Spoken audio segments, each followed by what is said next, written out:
BC వర్గానికి మహాత్మా జ్యోతిరావు పూలే ఒక icon లా ఉన్నారని గుంటూరు నగర కమిషనర్ పులి శ్రీనివాసులు వ్యాఖ్యానించారు. మహాత్మా జ్యోతిరావు పూలే ఆయన సతీమణి సావిత్రిబాయి పూలే అణగారిన వర్గాల అభ్యున్నతికి పాటుపడ్డారని గుర్తు చేశారు. అంతేకాకుండా మహిళా విద్యకు వారు కృషి చేశారని అన్నారు. మహాత్మా జ్యోతిరావు పూలే 134వ వర్ధంతిని పురస్కరించుకుని గుంటూరు మున్సిపల్ ట్రావెలర్స్ బంగ్లా ఆవరణలోని ఆయన విగ్రహానికి నగర కమిషనర్ పులి శ్రీనివాసులు పూలమాలలు వేసి ఘనంగా నివాళులు అర్పించారు. ఈ సందర్భంగా పులి శ్రీనివాసులు మీడియాతో మాట్లాడారు. కుల మత రహిత సమాజం కోసం ఆయన చేసిన కృషి అందరికీ తెలిసిందేనని అన్నారు. సమాజ ఉద్ధరణకి పాటుపడిన మేధావుల ఆశయ సాధనకి కృషి చేయవలసిన బాధ్యత నేటి తరంపై ఉందని చెప్పారు. మన గుంటూరు జిల్లాలో కలెక్టర్ గారి యొక్క లీడర్షిప్లో అట్లాగే ప్రజాప్రతినిధుల యొక్క ఆధ్వర్యంలో ఈరోజు మనం మహాత్మా జ్యోతిరావు పూలే గారి యొక్క వర్ధంతి ఈరోజు జరుపుకోవడం జరిగింది.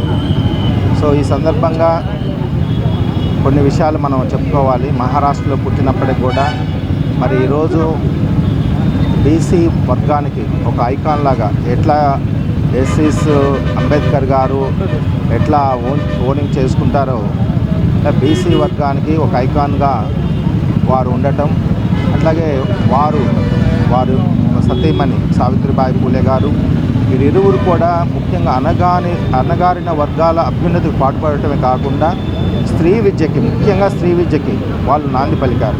స్త్రీల కోసం ప్రత్యేకంగా ఒక పాఠశాల ఏర్పాటు చేయటం, తర్వాత వారి సతీమణిని కూడా ఈ సంఘ సంస్కర్తగా వారి యొక్క ఉద్యమంలో పాలు పంచుకునే విధంగా చేయటం, అనేక మంది మేధావులతో కలిసి అనేక కార్యక్రమాలు చేయటం, కుల మత రహిత సమాజం కోసం ఆయన కృషి చేయడం అని అందరికీ తెలుసు.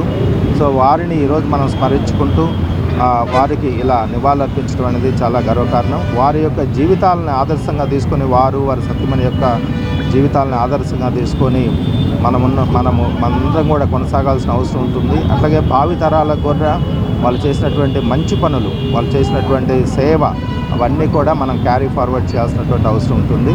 కాబట్టి ఈ సందర్భంగా ప్రజలందరినీ కూడా నేను ముఖ్యంగా నగరపాలక సంస్థలో ఉన్నటువంటి అందరినీ కూడా కోరుకునేది ఏంటంటే బీసీ వర్గాలు, ఎస్సీ వర్గాలు, ఎస్టీ వర్గాలు, మైనార్టీ వర్గాలు, అగ్రవర్ణాల్లో కూడా పేద వర్గాలు వీళ్ళందరి అభ్యున్నతికి మనందరం కూడా నడుము కట్టి మేధావులు ఎవరైతే సమాజ ఉద్ధరణ కోసం పాటుపడ్డారో వాళ్ళందరి యొక్క ఆశయ సాధనలో మనం అందరం కూడా ముందడుగేద్దామని తెలియజేసుకుంటూ ఈ సందర్భంగా నాకు ఈ 4 మాటలు చెప్పడానికి అవకాశం కల్పించినటువంటి ముఖ్యంగా బీసీ సమాజానికి అట్లాగే ఇక్కడ ఉన్నటువంటి నాయకులందరికీ కూడా ధన్యవాదాలు తెలియజేసుకుంటాం. వర్ధంతి సందర్భంగా ఇక్కడ విచ్చేసినటువంటి అధికారులకి, ప్రజాప్రతినిధులకి, కలెక్టర్ గారికి, అలాగే స్థానిక ఎమ్మెల్యేలకి అందరికీ కూడా ఈ సందర్భంగా శుభాకాంక్షలు తెలియజేస్తూ ఉన్నాం. మిత్రులారా, మహాత్మా జ్యోతిరావు పూలే మహిళల పట్ల, బాలికల పట్ల సమాజంలో ప్రాంతాలకి వర్గాలకి అతీతంగా ఈ దేశంలో నిస్వార్థ సేవ చేసినటువంటి మహా వ్యక్తి మహాత్మా జ్యోతిరావు పూలే. మరి మహాత్మా జ్యోతిరావు పూలే ఆయన భార్య సతీమణి 9 సంవత్సరాల వయసులోనే వివాహం ఆడి ఈ దేశంలో మొట్టమొదటిగా మహిళలకి విద్య నేర్పాలనేటటువంటి ఏకైక లక్ష్యంతో విద్య ద్వారానే ఈ సమాజం డెవలప్ అవుతుందని చెప్పి మరి ఆ భార్యకి విద్య నేర్పి మరి పాఠశాలలు నిర్మించి ఎంతో సేవలు అందించినటువంటి మరి సావిత్రిబాయి పూలే కూడా ఈ సందర్భంగా నివాళులు అర్పిస్తూ ఉన్నాం. మిత్రులారా, మరి ఇప్పుడు మహాత్మా జ్యోతిరావు విగ్రహ కమిటీ ఆధ్వర్యంలో గతంలో కలెక్టర్ గారికి రిప్రజెంటేషన్ చేసి అనేక ఉద్యమాలు చేసి ఈ విగ్రహాన్ని ఇక్కడ నిర్మాణం చేయడం జరిగింది.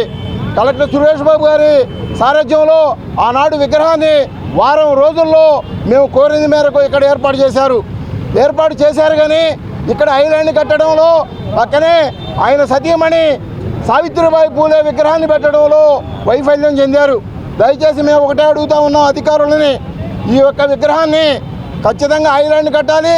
వెంటనే ఈ యొక్క విగ్రహం పక్కనే సావిత్రిబాయి పూలే విగ్రహాన్ని కూడా ఏర్పాటు చేయాలని చెప్పేసి డిమాండ్ చేస్తూ ఉన్నాం. మరొక అంశం ఏంటంటే ఇక్కడ ఫ్లైఓవర్ కట్టాలనేటువంటి ప్రపోజల్ ఉంది. అప్పుడు ఈ విగ్రహం ఎక్కడికైతే జరుగుతుంది